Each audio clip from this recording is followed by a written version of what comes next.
Thrips हा महत्वाचा विषय आहे बागेमधला.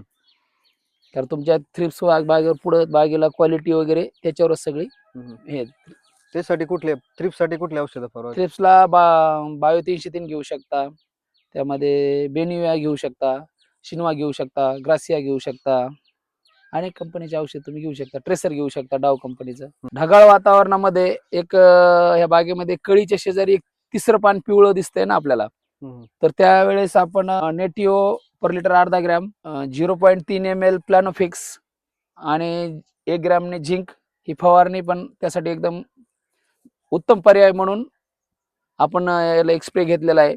त्यामुळे कळी जी काळी होऊन गळतीये ती गळणार नाहीये. आणि ह्या दिवसामध्ये पाण्याचं नियोजन एकदम वातावरण बघून किंवा ऊन वगैरे आभाळ कंडिशन बघून घ्यावं लागते. कारण एक चौकी जर पाणी कमी जास्त झालं तर बारीक चौकी काळी होऊन गळतीये, त्यावर एक आपलं थोडं बारकाईने लक्ष द्यावं लागतं.